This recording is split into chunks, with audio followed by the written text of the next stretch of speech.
That's right. Greetings, fellow armchair Imagineers. Tiki here. And Blue Dragon 5. It's time for thanks, so let's talk about Hanks. It's Hanksgiving 2021 with why we're thankful for the Green Mile. All right, Dragon, this is a big one for me. This is a big one because this is one that a lot of people have recommended to me and I have never gotten around to, mostly off of the basis that I think it's sad, Dragon, in the Norma Bates kind of way. It's so sad. I know the basic premise of it. I got to tell you, Dragon, not only is this, obviously the inherent story of it is sad, but man, it's the story is very uplifting in a lot of ways too, and it's kind of like it's a perfect blend of Stephen King melancholy, Dragon. That's how I would describe this, like a perfect Stephen King melancholy cocktail. And of course we got Tom Hanks.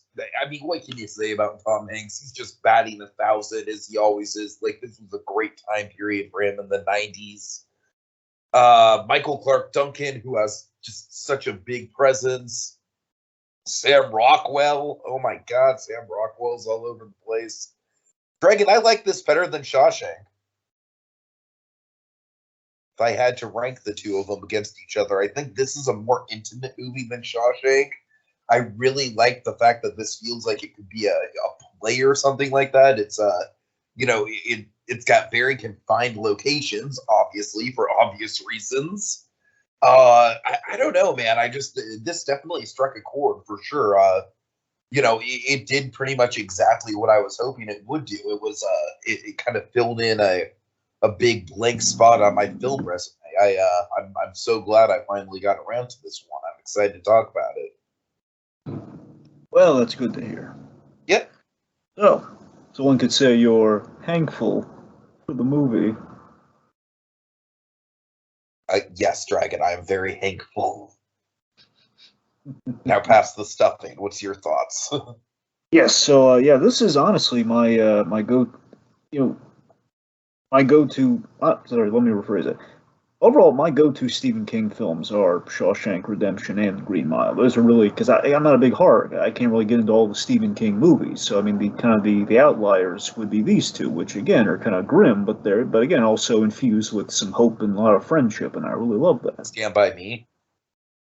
I mean, yeah, I've seen that one, but I mean, that's what I'm saying. It's kind of like some of them are, they're not like like a Cujo or something, I haven't seen Cujo, and I should. Yeah. So, ironically, both films directed by the same guy, Frank Darabont, and Prison Set, which is very. He has been quoted as saying he has like the most obscure, like handle on Hollywood, where he's the master of the Stephen King prison adaptation. Do you reckon? Yes, you need a Stephen King prison adaptation, he's your guy. He is absolutely the guy for that, yes.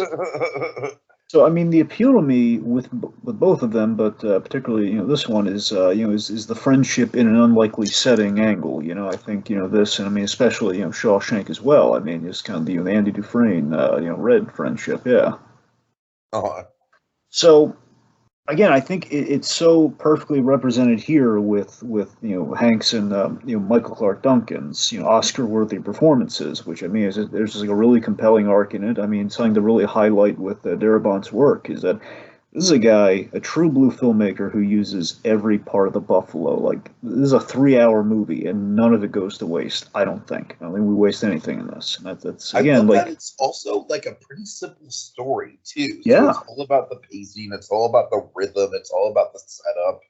See, most 3-hour movies, they're just going to throw a lot at you and like, okay, well, we need to fill time. Exactly, I want to get everything in there. We got a lot to adapt. I mean, this is adapting 6 books, but again, it's the same basic story. It's like, okay, we'll just, we're going to just kind of live in the universe and give you that, again, you're spending the summer for a movie, so it's going to let you live in that story for a summer, essentially, And it has honestly got like one of the most perfect 3-act structures I've seen this side of ET.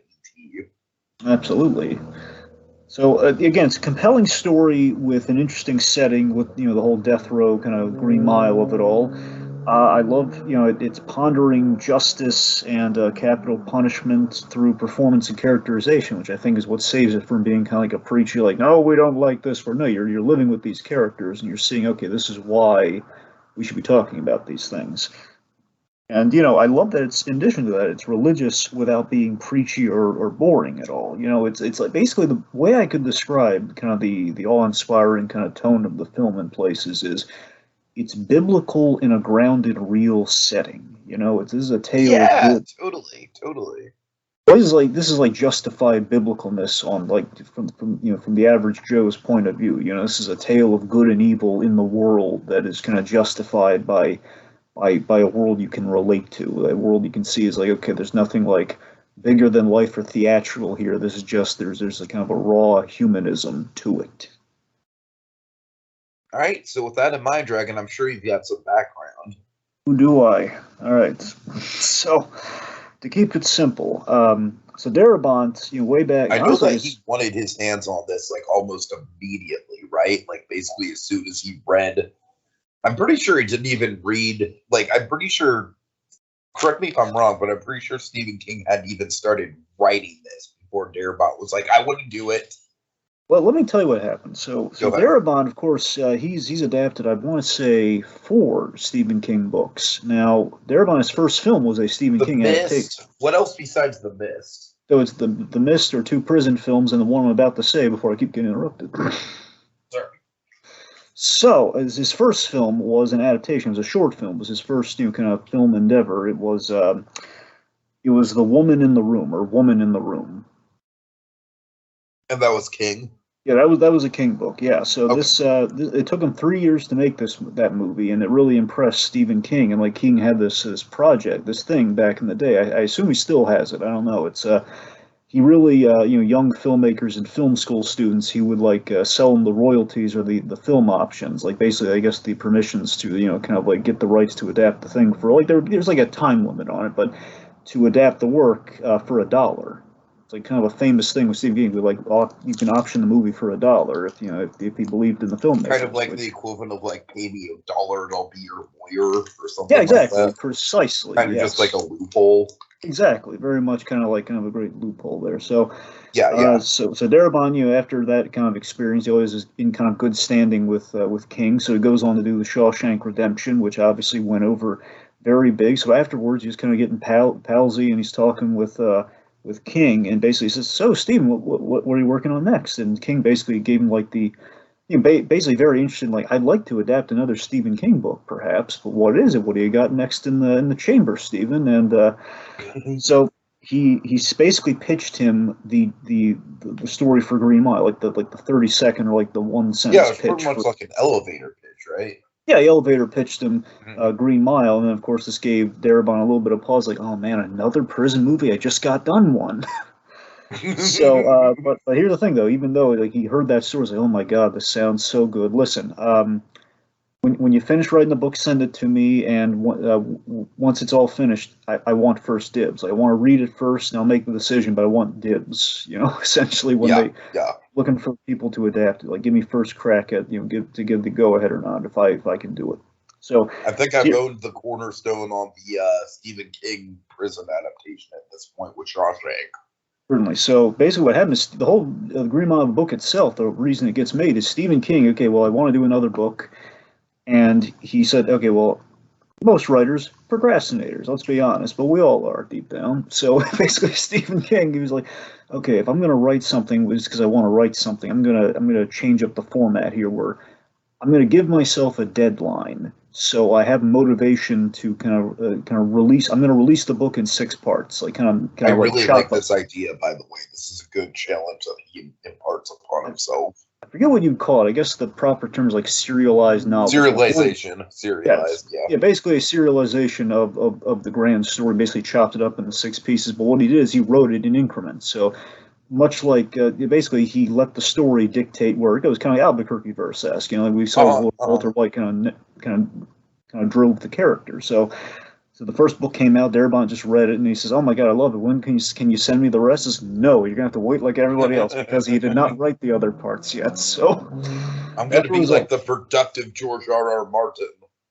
I guess after like a year or so, the rest of the book comes out, and then basically, Darabont he has all the pieces, and he begins the adaptation. And what happened was at this point he had 8 weeks on the option left. And bear in mind, there were no real stakes here because Stephen King loves this guy. He would have given him an extension if he wanted to easily, but still, Darabont he hunkered down. He had a really great thing in the writing process. He took a legal pad. He wrote down all the plot points. It's like, okay, well, here are basically the summations of what happens in each chapter of the book, and he basically edited it from there. Like, I'm going to cross this, I'm going to reconfigure this. He basically edited like kind of the bullet points. I love that. Then kind of adapted it from there. Okay, I'm just going to write out essentially what happens and just going to restructure. And here's the heady kind of meta thing. He wrote it with it's a story kind of about mortality. He wrote the story famously with his dying cat, kind of living hospice with him. The cat was kind of like dying, and basically, as he finished the script, the cat had passed. Like, right, so literally, like this cat was put on there to help him write this story. Oh, man, I'm just saying it's kind of funny, cat and mouse. Did the cat go to the cat circus in Orlando? I don't think so, Tiki. I have this terrible feeling. Some really hinky guy gave me a feeling that it wasn't a real thing. Oh God, we'll get there. Oh man. Oh, we will. So. So let's see. So real quick, just mainly the big casting thing we should talk about. So Tom Hanks, I believe, even with Stephen King, he was really relieved when it kind of worked out this way. I believe just the book and period was kind of written with Tom Hanks in mind for the Paul Edgecombe role. More or less, yeah. Yeah, so it was kind of like, at the very least, it was like Stephen King was thinking Tom Hanks, and Darabont wrote it specifically with Tom Hanks in mind as he kind of wrote through it. I guess he was kind of kismet. He didn't ask Stephen King; it just kind of happened that way. This role feels very Tom Hanksy. Then the big story with this is the breakout role for Michael Clark Duncan. So Michael Clark Duncan, this is the movie that made his career, really. So I really, yeah, absolutely, and what struck me is that he doesn't get like a ton of screen time, but he commands the screen when he does get screen time. And here's the most fascinating thing about that, Tiki. Again, this being essentially the movie that made his career, he was not like kind of like a true blue actor at this point in time. So what happened was, Michael Clark Duncan, he started life as a laborer. He grew up as a sewage stuff and like that sort of real kind of like a real kind of hands-on type. So he moved to Hollywood. He did these bit parts. Usually, okay, we need a bouncer, we need like a big guy, we need like then of course eventually the biggest role he had gotten at that time was in Armageddon with Bruce Willis. So what happens? Oh yeah, totally. So what happens is Bruce Willis, the casting call is put out in Hollywood, and Bruce Willis calls Frank Darabont saying, "Hey, listen, I assume you read the book or heard about the castings. Is listen, I found your John Coffey. You got to use this guy." Oh, nice. Bruce Willis. Bruce Willis's all-time greatest contribution to cinema. There. I mean that and Die Hard, yeah. With all due respect to Die Hard.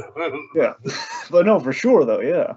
So anyway, so what happened is, Michael Clark Duncan, he goes in to do an audition, and he bombs it. Doesn't do well.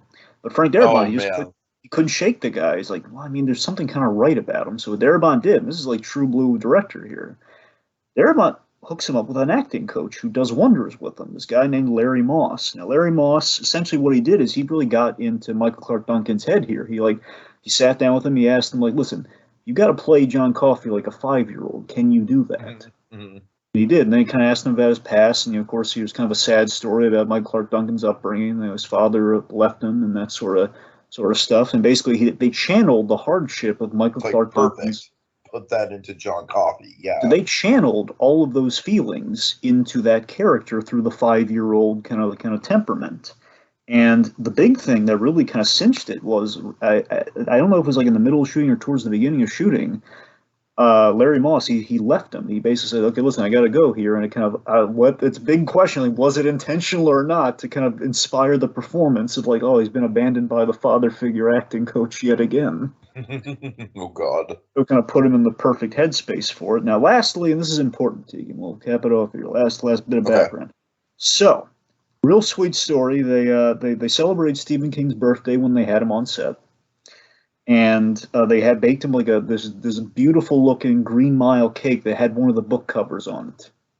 Oh, nice, nice. But afterwards, I don't think it was the day of, but like shortly after, he had the infamous, the car accident where he was hit by the car. Oh, yeah. So it was a question of like, oh, he's probably not good. But Stephen King, he was determined with his recovery. He attended the New York film premiere. He really he cared about the movie. He liked it. He said he was when he walked on set, he was like, "You guys, you walked into my brain. This is exactly how I thought of it in the Yeah, book." this is probably the best adaptation of his work in his mind, I think. Let's say so. I wonder how. I got to go back to Shawshank and do a little research and see how well they, how off the page they got that one too. I imagine it'd be pretty close. If this one is perfect, that one's got to be either perfect as well or pretty close. But yeah, so just kind of inspiring stories. This movie was kind of like I think everything just kind of clicked, and even got Stephen King to kind of give him a reason to recover in a sense, Sure, sure. All right, that's it. All right, so Dragon, what are we thankful for about this movie? So much. I guess let's start. Let's be thankful for for a really good framing device. Yes, yes. I mean, at first I was kind of like, okay, what are they going to do with this modern day? Why are we watching Jerry Springer? Like, I don't know. That kind of was like, I got to admit, that kind of felt like, okay, like, well, I know this movie was shot in 1999. But yeah, I mean, just going into that story and just the whole, like, I've seen a lot of things and yada yada. It's a good way to double back into the twist. So yeah, like I got to admit, when it first started, I was kind of like, all right, is this really necessary? But yeah, of course it's necessary by the end. So some fun fact, Tiki. So you'll notice they got an actor instead of Tom Hanks in makeup. They got I thought that was a good call. It was, and here's the thing, Tiki. They were going to go full makeup. They had like a bunch of tests, and like they shot alternate makeup tests of him wearing the old age makeup, different old age. It looked good, but they were just worried it wouldn't hold up in camera, like it would look too distracting. And they made the right call. They got this actor, Dabbs Greer, who I think is flawlessly old Tom Hanks. I mean, he looks like him, he sounds like him. I don't know. I bought it entirely. I could absolutely see it. So yeah, I love the mystery setup at the top, Tiki. Is this odd mystery. Okay, so the setup of why is this man in an old folks' home crying at Top Hat, the movie Top Hat? Oh yeah, that is a good mystery. Yeah, I thought that was that's the kind of thing that kind of makes me want to read a Stephen King book. But I think that the movie was different in the book from what I understand. They changed the movie book for sure. Yeah, I think the change to it was great just for the musical choice for later on. So I think everything worked out great there. But yeah, we bookend the story and we foreshadow Paul's fate really well. To you think about it, a rest home. Is kind of his own Green Mile in a sense. It's kind of like it's like given what happens to him, it's like an eternal Green Mile. Because if you don't die, then that means you're going to be stuck in an old folks' home, like your own prison, basically where you're waiting to die. So it's not only that, but he's probably like gotten the role of like making he's probably like asserted himself into the role of helping out people who are on their way out. You know what I mean? Exactly. Yes, and he's befriending them as well. So again, it's like history. Again, it's kind of eternal life, but it's kind of like the self-fulfilling prophecy almost. Yeah, self-fulfilling prophecy, and sort of like kind of it's kind of the glass half full, glass half empty thing. Like, is this a good thing or a bad thing? We're like, hey, it's totally. But, still, it's So speaking of which, so let's talk about the mile. So the mile is called the mile because of this green linoleum floor on E Block in the death row section of the Cold Mountain Penitentiary. So I just think, much like Shawshank had this blue tinge to it, this movie has a green tinge to it, and I love how Darabont works with colors. Well, it's like I love the summer setting because this feels so uncomfortable and hot, and it's in the South, and definitely, like in the middle of the Great Depression. For sure. Yeah. Just uncomfortable on so many levels. And by the way, they had a lot of trouble maintaining the floor because the floor is such a pivot. It's the whole reason. It's the whole title of the movie. They got to make sure the floor doesn't get scuffed up or too ruined or. That's funny. They had a lot of trouble with that. So yeah, Tiki, there's a sense of character and just kind of it's like a condensed Shawshank almost. It's like condensed in like one section. I think is why I probably like this more than Shawshank, honestly. Yeah, the limitation of more intimate. Yeah, it is more intimate. Yeah, and also what I really like about the death row setting is in a big fixture of Act 1 is how it's it's a place the death row set. E block is the place for ceremony and contemplation, near the end for these guys, and that again, it's all about the ceremony in which our ensemble of guards, like their imperative is, okay, we're going to keep them pacified so we can make sure the ceremony for the victims goes well, because if they're like crying and screaming, it's going to be an ugly affair. Maybe they're cursing out the families. It's not going to be good for anyone. So we should make sure everyone's kind of like accepting of their fates, and we can just kind of move on with it and give everyone peace of mind. And I love how that's represented through the 3 acts with 3 executions. I know. We're getting ahead of ourselves, but so good, so great though, right? Yeah. Sure. Also, again, the big looming fixture of Old Sparky. Oh yeah. Also, Harry Dean Stanton doing very much. I feel like Old Sparky is very much like a Stephen King kind of like villain out of an inanimate object. Yeah. Oh yeah. That kind of, yeah. You're right. There is a lot of character added to Old Sparky. Yeah. So, speaking of the ensemble of guards, let's do a quick run through of the ones that kind of made an impression on us. So, obviously, Paul Edgecombe, so Tom Hanks. What I love about Tom Hanks' portrayal in this film is that he's very much like the patriarch of the Miles. Tom Hanks kind of America's dad in many respects. I love that. There's very much kind of he's the father figure to the inmates, and as well. I most love of the guards. that he's taking a difficult job with a gentle approach. And, yes. It starts with, just getting into the 3-act structure of it all with that first execution. We don't know how guilty or not guilty that guy is. We don't really spend a lot of time with him. It's pretty morally ambiguous. Because it doesn't matter. It's the job to them. Right. All they need to know is like, okay, what's going to set this guy off? That's all they need to know in the transcripts. But we also need to know what's going to make him at peace, and that's that memory that he has, and that's what Paul kind of like latches onto for him. Yeah, and we kind of just get to see like Paul's sort of like day-to-day in that regard. Exactly. So let's see. So I'll tell you my favorite guard in the whole movie is this guy to me has always been the most underrated standout of the film. He's so great. No one ever talks about how great David Morse is in this movie. Brutus, brutal. He was my favorite guard as well, Dragon. Right? There's so he really stood out. There's so much character and respectability to this guy. He's like the number 2, but he's very happy about it. He's like a perfect assistant coach character. Exactly. Yes. Mm-hmm. Yes. So let's see. So in addition, then we have these guys are a little less complicated, but I think Tom Hanks really liked working with the ensemble of this film. He built a really good rapport with these guys, and I think it shows because you have Brutus, who's the number 2. You got Dean, who's like the boy of the group, and then you have Harry, who's like the veteran, the old guy playing the cards and putting the hood on people. So again, I like how each one of them has kind of like an assigned role, so to speak. And then, of course, we have Here Comes Trouble with the burden, Percy Wetmore. Okay, Dragon, I had no idea this guy was this evil, and holy shit, what a terrifying villain.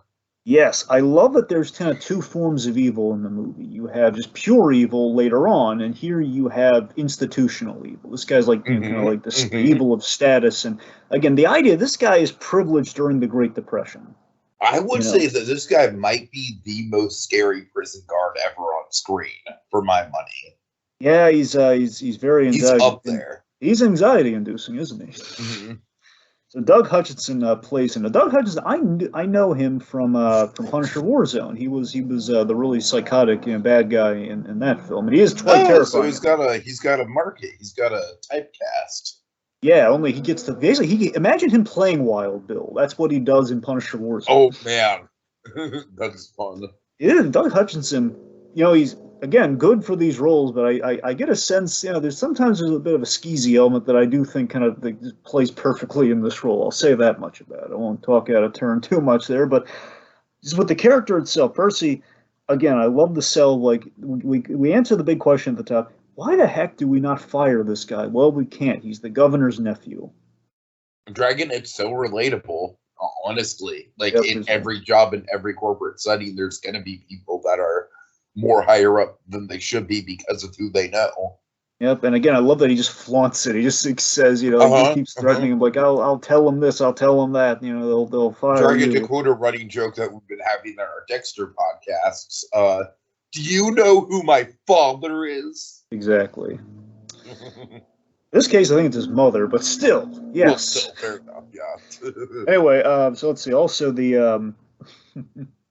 So also the thing is he's just this weaselly guy. He's threatening to fire people, which again during the Great Depression is a really bad threat because if you get fired again, just finding a job during that time is just really like he's threatening like, oh, you enjoy the bread lines, like, oh god, what a SOB this little sawed off prick is. Anyway, so again the additional thing, the creep factor, why this guy's really kind of evil deep down, is like evil that's kind of like coming out, He's a sick puppy who the idea, at least what I read on, is that this guy's got a power fantasy of he's a weak guy. He wants to feel big by sending someone to fry by his hand, being out front. Absolutely. He's got the opposite mentality of Hanks in this movie. He wants to see these people suffer.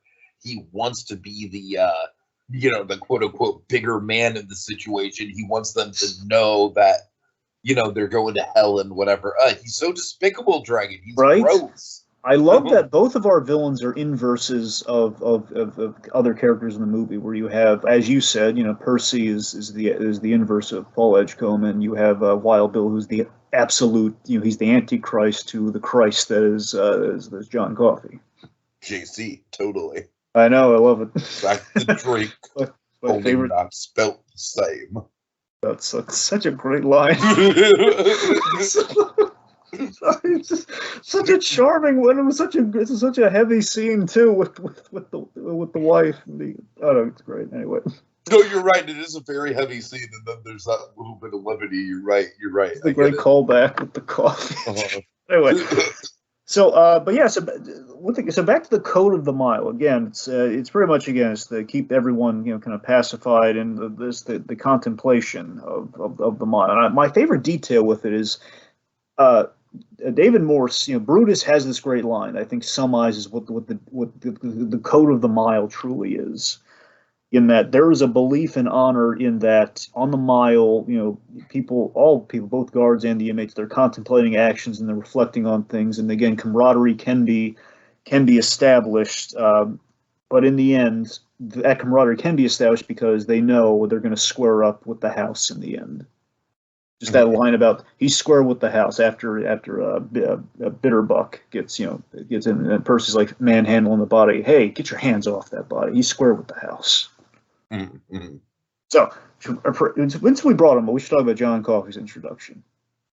I mean, what a character introduction it is, man. I mean, just like obviously he has just such a big presence, like right from the get-go. Very literally. So he's 7 feet tall now. Just for the folks who may not, Michael Clark Duncan, he's a tall man, but he's not 7 feet tall. So what they did is they built this thing kind of, in Hollywood you have the old apple box trick. In this case, they built like a whole they called it the Coffey Highway. They built like a platform that's kind of apple boxes connected on a platform. Oh, that's crazy! I love that's how he would do all those hall. When he did his big introduction, he's walking down the hall. He's walking on this little platform, this green platform. And then you have like these camera cheats where basically, so we're making Tom Hanks look kind of like he's down the hall. It's like a little some forced perspective. And the biggest thing is when he gets on and off the truck, they have hydraulics built into it. It's like he just sunk it utterly down. Oh, that's great. That's great. Awesome. But again, all the effects in this movie, I mean, there is very, very bare minimum it's like CG. Special effects that are hidden and not even like you don't even notice them, which are sometimes the best special effects. These are absolutely some of the best special effects because they use CG to the bare minimum. Basically, a very few shots, not even a lot, just very few shots of the mouse, pretty much, and obviously the wispy kind of fly effect. That's about it. Well, yeah. Anyway. So, Tiki, since you brought it up earlier, let's talk about kind of generally our structure with the inmates. So again, I love that we see the passage of time from summer of 35.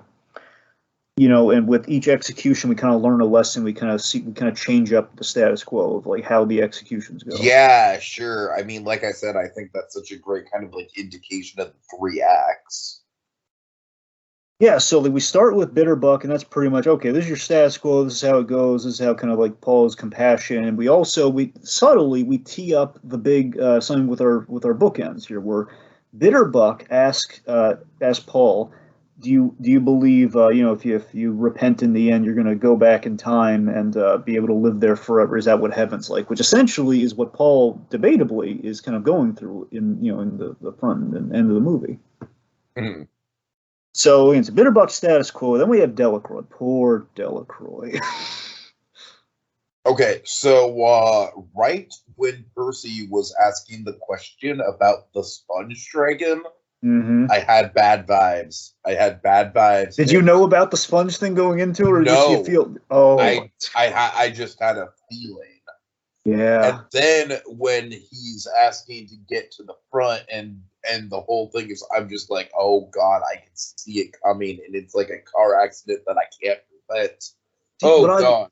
What I love with the time frame, the setting here, Tiki, with our 3 acts is if Percy wants to be the next guy up. Now, to be fair, they could always fill the empty cell with another person, but essentially we're winding down we're whittling down the pact here. As in, someone goes, there's another one down the line. So it's basically a 50-50 shot of like, will it be Delacroix or will it be, it can't be John Coffey because he's the important guy for the movie. So it's either going to be him or Wild Bill. It's a 50-50 shot of who it's going to be next. Yeah. So first of all, we should probably set up before we get to that, because my God, that is like it's obviously we'll do a deeper dive into Delacroix. It's probably the centerpiece of the whole film. Certainly. Well, technically the centerpiece is healing Mr. Jingles, but yes, it's like the end. I think it's the end of Act 2. I think. Mm-hmm. Yeah. Speaking of which, though, let's talk Mr. Jingles. Sure. So, There's a few elements of this movie that I actually knew about. Yeah. So again, Mr. Jingles is, folks. Mr. Jingles is not like one of those. Oh, the mouse is CG. You can tell. No, that mouse is as practical as possible. Thanks to they got the mouse hunt crew on this. So again, they got the mouse hunt crew to do all the mice tricks essentially. So they have essentially 24 mice trained to do specific things and backup mice and all that sort of stuff. Like do they actually come from a mouse circus, Dragon? That sounds like a mouse circus to me. I mean, to me too, it does. I don't know if they. I'm just holding out hope, man. Yes. So, like the thimble trick done in camera, they CGI'd like the little thing that's moving the thimble, but it's essentially that is done, and like that mouse is trained to follow that thimble. So yeah. Anyway, so the mouse. So Mr. Jingles is, I think, the symbol of kindness and compassion in an unlikely place. Oh, totally. Which obviously is basically the animal equivalent to what John Coffey is as a human being. Yeah. And then of course with that unlikely friendship that develops, and I mean Dell is just like, he is probably the most morally complex character in the whole thing, wouldn't you say? I would like we see that Dell he does regret what he regrets what he did. Like for example, like John Coffey, just the tailback of this is important. So a big mystery we kind of have in the movie, which I really liked, especially if you're watching it the first time. So I wonder if you had this, is oh my God, we had such a terrifying flashback to what landed. It's John funny Coffey. because I knew that John Coffey was innocent, but at the same time, when we had that flashback, I definitely sparked my curiosity of like. Eventually, I will admit I did put the pieces together on it before it was revealed. I was like, okay, if he's healing people, he probably found the girls and tried to heal them, and then So I put it together, but it was still a good mystery. Again, it's such a great, like, again, with the introduction of Coffey, like the 7-foot-tall imposing black man accused of killing 2 little girls. But it is good whiplash. It is a good initial whiplash where when you first see him, it's kind of just like like don't turn the light off it. Not boss, I'm afraid of the dog, which is an authentic John Coffey, But then that, and you're just like, whoa, okay, maybe this guy, you have to approach him with some form of reservation. And that's why, Hanks kind of looks through the transcripts like, how the heck is this possible? This guy's like a scared 5-year-old. Like how and of course we have that haunted like wailing, just like he's wailing in the pain of like losing these little girls, and it's like, oh my God, it's utterly heart-wrenching and tragic just knowing that he's just trying to save them, but they're not going to believe him. It's the 30s. No. Right, yeah. So, but anyway, honestly, if that shit went down now, it would probably be pretty similar. That's what I'm saying. But that's what I'm saying. It's tragic, even more so because of that. But again, the relevant again. irrelevant there. Anyway, so yeah, but anyway, so my point is, so Delacroix though, because John Coffey's innocent, Wild Bill is absolutely guilty, and Delacroix is in the middle because he admits, like, yeah, I absolutely did this, but he's done what the dream of the mile was. Where, okay, you're going to reflect on your actions, and you're going to come out hopefully kind of better towards the end, so you can go in peace. Right. And the big reason Mr. Jingles is in this movie is, I think, from a plot for story purpose, is okay, we're going to bond to Dell, so when Percy does his two really cruel acts, against him, against him and Mr. Jingles, you're going to feel it even more once you build a bond with these two characters together. And we gave kind of Dell something. Percy is just such a fuck, man. Yes, he is. Absolutely, too. With a capital F. Yeah. I mean, that's the only way I can describe it. He's a little weasel, for sure. He's just the stepping on Mr. Jingles for one, just the crunch, man. It's like practical. Like, I knew that Mr. Jingles was going to be okay because, like I said, I knew that healing the mouse was like one of the very few things I actually knew about. That moment is literally, that's the dead center of the film. That's the hour and a half mark right there when he heals Mr. Jingles. And again, that's when all the guards are in the know. Like, okay, John Coffey, something special. He did a miracle in front of us. Right. That's when they're all caught up. Like, okay, we're on John. We love John Coffey. Yeah. So it's I love. But that's just a warm up, man. That's just an opening act for the evil to come. But how great is that false sense of security and just that false sense of like comfort and security with Mr. J. Oh, look, I'm playing with Dell. Everything's going kind of nice for him right after he performed for the folks, and they're thinking about mouse circuses and everything, and then crunch. Like, oh god.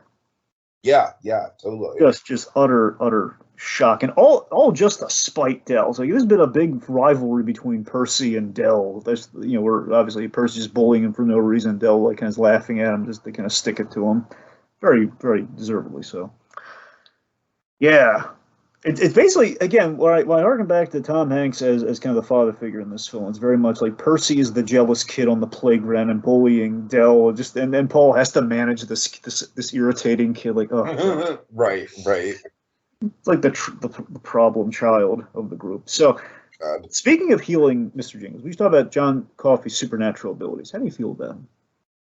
I mean, I think they're wonderfully ambiguous, Dragon. I mean, not necessarily ambiguous in how they function, but just ambiguous in how they work, if that makes sense. Like, and I think that's what elevates this compared to some of the other Stephen King stuff. It's like, yeah, we don't get good explanation. It's just like, okay, he can suck up people's illnesses, and then he can give them to other people, and it's like there's not really a lot to go off of, but I think that's okay. I think that, it works better because there's not a lot to go off of. I like the fact that there are no answers, that we're in the South, so there is the logical leap would be like, the religious parallels, and again, adds the biblical layers to our grounded setting. So, John Coffey is a character, he's a pure good conduit of healing and empathy. That's pretty much what he is. And for example, so they kind of lists himself. He healed Paul's pain with a bladder infection, and kind of the result was love with his wife. So, again, it's kind of healing, which leads to love. You got, he saves Mr. Jingles again at the halfway mark of the film, and he's then saving Warden Hal's, James Cromwell's wife, Melinda, from brain tumor. Yeah. That's another thing. Like you said, it's like, I love how that contrasts against the executions. It's like, once again, we have three key events in the story: one life, one death. And it's such a good structure. And I like that for the most part, he's with all three of those. You can make the argument he's kind of correcting injustice and sickness. Like, this woman shouldn't be dying of a brain tumor. This mouse shouldn't have died here. And Paul's sick, and he's a nice guy. We don't want bad stuff happening to Paul. So, yeah. I mean, can I just say, Tom Hanks, like, because I don't know that much about urinary tract infections, but I do know that the symptoms are pretty similar to kidney stones, which I have had. Yeah, and Dragon, similar. Hanks, man, he sells it with how he's just like writhing on the floor. That scene where when he just lays down on the floor, and John Coffey's like, boss, I need to talk. He's trying to help him, like, boss, I need to talk to you in a minute, John Coffey. I will say that is very realistic pain that Hanks portrays there. And you feel I feel it too, man. That's just oh god, it's like it's very well conveyed. Also the visual of it too, with the lights, with the I like. Oh, then I'm sorry, but we have to bring up the cornbread, because the cornbread is the biggest laugh out loud moment of the whole movie. It's a wonderful gesture of thanks, and also coming from the wife, who obviously benefited from the healing as well. It's a cute joke, and it's just like, oh, it's like this really nice. I get what really kills me about it, I think is so darn nice is hey, can I give some of my cornbread to Dell and Mr. Jingles? Yeah, John. Totally. And then like Wild Bill's like, hey, give me some. He's like, do I have to, boss? He says, it's your cornbread, John. Do whatever you want with it. I think I'll keep it for myself. Yeah. Adorable. Yeah, so the visuals, I like that. Every time he does, the lights start to flicker. Basically, his powers, every time the lights kind of burst through, they kind of light up real bright. It kind of mirrors old Sparky. So that's a really kind of cool idea. The whole life death kind of. Sure. Also, what do you think about the whole? No one, even when they're making the movie, they have no idea what these things are. If they're flies, if they're wisps, with little smoke, like when whatever he coughs up the back. Okay, I like that. Once again, I like that they're so ambiguous. I don't want to know. I know. I genuinely do not want to know what they are, Dragon. I know. It's just as a kid, I thought it was like flies, but when you look at it, no, it's not flies, but it's something. It's like it's weird. It's something insect-like. But here's the thing, Dragon. When they explained Pennywise, it was terrible. Sometimes I just don't. Less is more. And you're absolutely right. The ambiguity, I think, is a really good strength to this movie. So, just in general, Paul and John Coffey's arc. This is important. Let's not talk about the last scene, but let's talk about just in general, like their friendship. Okay. We already mentioned the cornbread, which is big, but it's certainly a hallmark of the film, and I like that it's in the background at first. Like, it's not instantly like the Paul and John Coffey movie at first. It's like okay, so he's entered the story. We have the father figure aspect with the 5-year-old, and then kind of the patriarch of the place. They get it. He likes the guy, and you can kind of see it. And I like that Tom Hanks, as a character, he's very reactionary. He's a guard, so I like him as the POV character to a miracle, and then kind of Tom Hanks internalizing things really well throughout the movie, and you get to see, the struggle of like, as he's kind of throughout the movie, he's realizing the horror of what he's going to have to do. Yeah, sure. Yeah, definitely. The last half hour or so of the movie, it's like, that is one thing I knew. Of course, like one of the big famous. I knew the Mr. Jingles thing. I knew the Take My Hand Boss, although I didn't know what the Take My Hand Boss was going to lead to. I just knew that quote. And then, of course, I knew the, please don't put that hood on me, boss. I'm afraid of the dark. Right. So I knew that obviously Coffey was going to get executed. So the last 30 minutes or so, Dragon, that reveal of Rockwell. By the way, I'm surprised we've gone this far without Well, I tried to bring him up, but you shifted away from Wild Bill, so I figured. All right, let's talk about it. Okay. Sam Rockwell is just completely unhinged, man.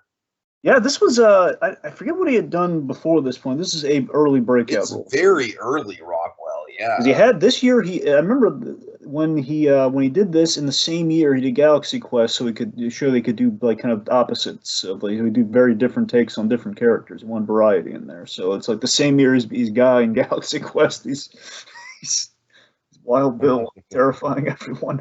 Yeah, but yeah, like I said, just John Coffey's complete opposite. He's even dressed like him when we do the flashback reveal. He's wearing overalls and everything. Yeah. So again, it's sort of like a curse versus a miracle. This guy is a curse upon the land. I'd say, because he's basically. I love how the whole framing the sisters' love against each other. Like, you love your sister. Good. Then if you do anything, I'm gonna kill her. Same as you. Mm-hmm. And that breaks Coffey's spirit, man. And that makes it. And here's the thing, man. I love how it's like what could have been just an all-out tragic, like, fuck the system kind of moment becomes just a moment so drenched in melancholy with Coffey's death, because he genuinely wants it, and you feel it. Mm-hmm. You feel that he wants out. You feel the pain. You feel, like, part of it's symbolic. Part of it is, is part through his powers. his powers of absorbing other people's pain, but man, it's just that to me, it's like it kind of made the whole thing like, you know, instead of, because I very much expected this to just be like a fuck the system, John Coffey was innocent kind of movie, which I mean, to a certain extent, it kind of is to a certain extent. But it's not hitting you over the head with it. It's not like right. I mean, I was expecting Shawshank 2.0 in that regard, you know, and it's definitely not that. And like I said, I love that Coffey himself gives the way out of like, you know, we could try and do the daring escape, but you know, he would probably just lead a terrible existence if it ever did come to that. So so certainly. I don't know, all that stuff really hit for sure. Yeah, you know, in a sense, if you understand with Stephen King's work, you know, he's like this is like the ultimate Stephen King kind of bumpkin character, but with a true menace applied to him. You know, with Wild Bill. It's sort of like it's like if Joker were a hillbilly, he'd be Wild Bill. Right, totally, you know? Totally, I can see that. Yeah, so I just love that you know, John Coffey. Wild Bill just never misses a chance to just aggravate or seek attention. It's like, you know, he's got to be the center of attention at all times, which is great. Yeah, of course, compared to the very humble, very to himself John Coffey. Totally. I think the scene that really got there, two big scenes for Wild Bill for me. I mean, there are a lot of scenes, obviously, but the one for me is like when he touches John Coffey and John Coffey learns that he had killed the little girls. But seeing just the fact that this giant 7-foot tall man is utterly terrified and just feeling the horror of this cruel little man, just touching his arm through the cell. And just seeing, it's heartbreaking. And then, of course, the big, you know, during the Del execution, is the editing in that scene. Just seeing John Coffey just kind of ratcheting and like him in utter pain and Wild Bill in utter delight, like, you can smell him fry now, can't you, big boy? That sort of thing. Right. So, and the other thing too is the big thing with Wild Bill is John Coffey. You know, he basically, when he shows, and this is an interesting thing, by the way, is with the whole whole wrongful kind of accusation thing with John Coffey. Originally, I think in the book, Paul Edgecombe, he investigates what really happened. He finds out John Coffey's innocent. Now, they shorthanded that in a really brilliant way, where you know, John Coffey does the thing where he shows he has to give him a little bit of his gift, which also gives us a great bridge to, okay, this is how Paul gets the eternal life, but also gets to see through John Coffey's eyes what he did. So it kind of like, you know, like instead of like an expository, okay, well, Paul's playing detective now, he's going around, he's finding, you know, he's looking, oh, that shouldn't be there. Instead, it connects him even more so. Yeah. Okay. All right. What next? Yeah, let's talk about the big Dell scene. Let's talk about Dell's execution. Oh my God! Oh Jesus, Dragon! Like I said, I could see it coming, but I wasn't ready.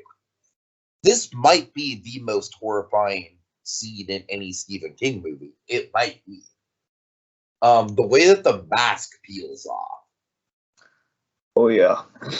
I mean, Dragon, just Christ, man, the scream, just everything about it. I'll tell you what got me on the rewatch. I kind of forgot about this. I forgot how cruel this really was. That obviously it's the scary scene from the film, and what kills me though is right before the spongeless execution, or the dry sponge execution, as it were. Which, by the way, all of this founded on, this is real stuff that happened back in the day when they used the chair. Because and again, so well built upon the beginning of the film, we show, hey, this is how it goes when it goes right, and this is how we rehearse it, so they know. So we know these guards absolutely know, and so does Percy. So he's absolutely doing this just to be cruel to Dell. I have this this petty rivalry developed with him. It's the Mouseville lie exposure, I think, is the cruelest thing, because right before he tells Dell, there ain't no Mouseville, they're lying to you. I mean, honestly, it's just like such a fucking 1-2 punch of just sheer malicious evil. Yeah, just it's sickening. It's like one is psychologically malicious and the other is like physically malicious. And you know see how angry and hurt Brutus is because he's the one who came up with that lie, and he's just like wants to punch, totally, he wants to deck him. Yeah. They can't do it in front of all the people. And then, of course, when the execution goes south, they are in again. It's the rules that they're bounded by. They can't stop it because even if they did stop it, he possibly would be alive. He would be in so much pain and so much agonizing pain. I mean, sad. They'd have to shoot him, and it would just be even more. Yeah, they'd have to turn it off and shoot. Be horrible. So this was the dummy. They built an animatronic for this scene. It was Greg Nicotero. I don't know if they had formed K and B at this point, but yeah, this is an early Nicotero before Walking Dead effect. Yeah, just the fiery, grisly death. It's just hard. But again, the editing is what haunts me about it too. Just intercutting the reactions from the prison of John Coffey. He feels this execution, like he's feeling the pain that Dell's in. So it's just really heady. Like exactly. Yeah. So, all right, let's see. So, also in that scene, he gave Mr. Jingles the eternal life too. That's why when he grasps him so hard like that, that's him giving him like the thing that he gave Paul. Which, by the way, so they kind of hinge on that as we transition here. So, with the curse or the gift of life, I like the biblical implications that if you question a higher power, you do it at your own perils, and you want to know what happened, he's going to show you. But again, it'll be the curse of life in that case. You're going to live knowing the truth. Or, glass half full, enlightenment next to godliness. It's like, okay, you are informed, ergo, you learn the truth, you embrace the truth, you are in bettering yourself, you are kind of closer to God in a sense. I don't know. I've been reading too much into that. That's kind of what I got. No, it's well said. It's well said. This movie is it's like a great 3-course meal, man. You can get a lot out of it. Sure. But we haven't talked a lot about Bonnie Hunt. Bonnie Hunt had one really key moment for me in the movie on the rewatch, which I completely forgot about, which I thought really just jazzed me out of my mind. I mean, I don't think she has a lot, but go ahead. She framed the dilemma so perfectly in a line of dialogue, Tiki, where I completely forgot about this. Where after Paul learns the truth about that John's innocent, and again, this is during that last 30 to 20 minutes or however long in the movie is left, and it just that last half hour of the movie is just it's so wonderful. Basically, despite having all the good that he's done, despite having saved the warden's wife, which you think would buy him like a ticket out of there, or at least a call from the governor or something, but rules are rules, and there's no proof because now Wild Bill's dead, which is another thing we should talk about in a second. I mean, the timing of that just couldn't be worse, right? Exactly. So, but again, he has to die for him to tell him to show him the truth, though. So it kind of has to happen, or else. But regardless, Bonnie Hunt says, if you can't help him, don't tell him. As in, for anyone, can I ask the warden can you ask the warden for help? Well, if you can't help him, if this won't help John, then don't tell the warden, because it's going to make everyone else feel bad. That was a really good line. Summarized it really well. So just to backpedal for a quick second,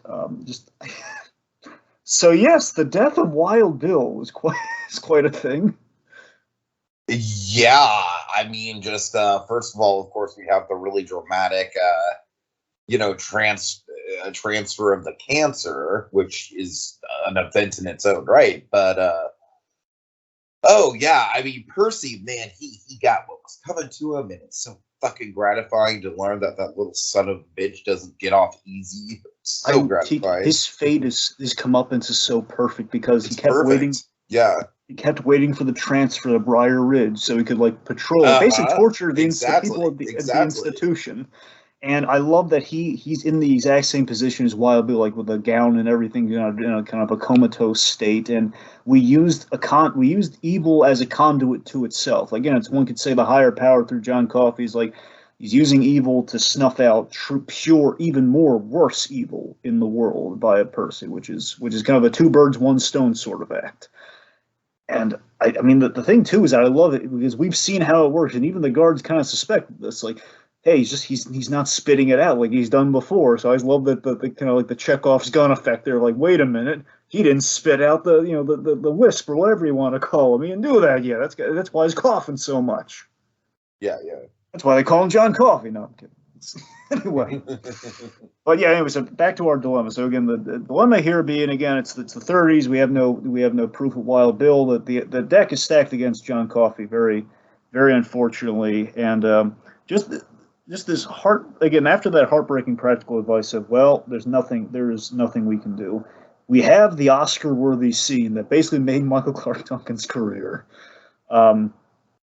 where Tom Hanks and where Paul and Brutus ask him, John, tell me what you want me to do. So, Tiki, when they shot this scene, Tom Hanks, he did not need to be there because they're just going to focus the camera on Michael Clark Duncan. There's going to intercut, like they're not in the same shot, during this scene, really. Uh-huh. So what they did is, like Tom Hanks, he showed up there, he gave him like all he got so he can get the best out of Michael Clark Duncan. He was like throughout the whole shoot, apparently, according to the director, he was like a dream on set, as you'd expect from Tom Hanks. Like, like he would come back from putting his cement in Grauman's Chinese theater to be on his mark for the other guys for the other scenes. Like he, just actor's actor, truly. Yeah. But we're thankful for him. So, but you're right, Tiki. To the earlier scene, just this whole. So what am I gonna tell God on Judgment Day? Am I gonna when I killed one of his miracles? Like, what am I gonna say to him there? And just John Coffey just wonderfully saying, I just want it to be over. I'm tired of people being ugly to each other. Like, oh my God, it's just like. Again, it's again the parables to like kind of a Christ thing, where again we're gonna nail him to the cross at the end of the day. It's a sad thing, but again we can't have nice things at the end of the day. We can't have nice people in this world, apparently. Yeah, but I mean, at the same time, you do feel it, like I say, especially through his powers. It's like if it wasn't for his powers, then maybe it'd be a little different, but I don't know, just the way that he can phase how he's feeling through his powers. I don't know, it's pretty powerful for me. This story just played empathy like you never see empathy played just so expertly as it is here.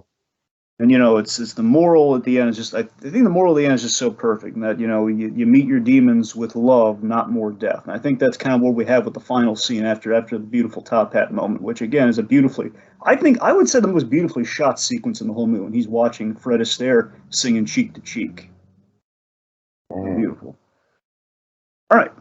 So, but yeah, so you have the execution. Everyone's like, like they want to, they're off with his head, kill him twice, all that sort of stuff. And I think it's the moral story. We're like, no, we should treat people kinder, like based on the way the Green Mile works with the guards and everything. Like we should, like we have that beautiful moment, Brutus, where we don't hate you. Feel that. It's like just how I love how comforting they are to the final moments here, and then we have the scene, Tiki. Dragon, I'm sorry. Just go ahead. Okay. So, I utterly love what Tom Hanks conveys in that last gesture with John Coffey. It's so perfect. Like where John Coffey, as we've kind of hyped up here, it's like I scare the dark, boss. Please don't put that bag on my head. And it just. I love he breaks ceremony. He doesn't put the mask on. He shows compassion. Like the last, it's like a little thing. He grabs his hand. And what he's doing with that hand grab, which has been a symbol of the movie, with all the take my hand, boss, throughout the whole movie, is to show respect. It's connection, but also he wants him to feel what he's feeling in the moment, which is like the utter love and respect he has for this man right before he goes, before he has to do, his duty, and then of course that leads to just the ambiguity of Paul's fate. Is it a reward or a punishment, living for so long? And Mr. Jingles, just the last member of the Green Mile, because we've gone through the 3 acts, we've emptied the cells, the only one left is Mr. Jingles, so he's in good company as the years go on. We have that heady Stephen King then a moment of this atonement of like, if this mouse lives so long, how long will I survive? It's.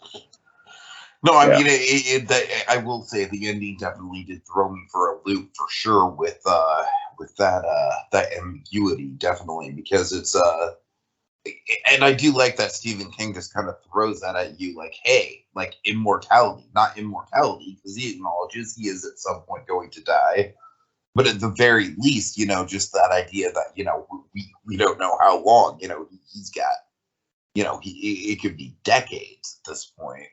Yeah, I mean, think about how much he's seen already. I mean, he lived through Right, 30. right. It was like in 35. He's like Like probably he basically everyone that he's ever been close to has already died at this point, including. I just love this with the framing device. The lady he told the including his story son. to.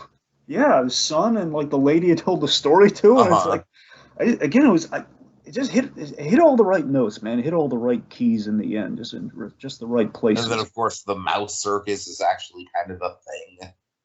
Yeah, it is. I mean,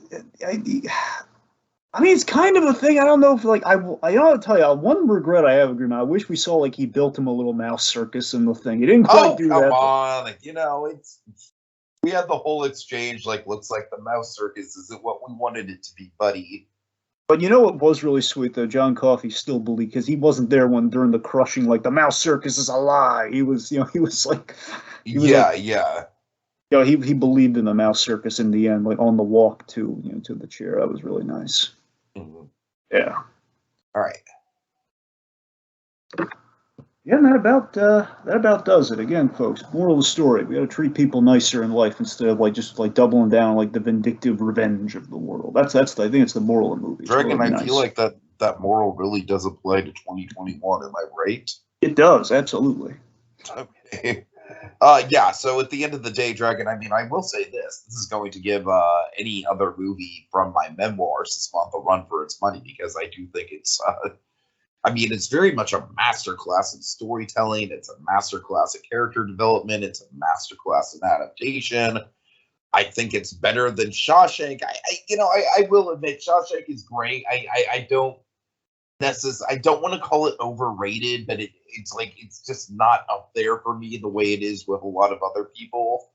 But this is up there. Like, I feel the same way about this movie as a lot of other people do about Shawshank. Like, Dragon, I would easily put this in good company with some of the very best movies of the 90s, having just seen it the one time. So those are my final thoughts. Cool. Right. Well, that's it for this thankful installment. Until we return next year with another helping. I'm sorry, Drake. Let me do that one more time. I'm sorry. Take two, boss.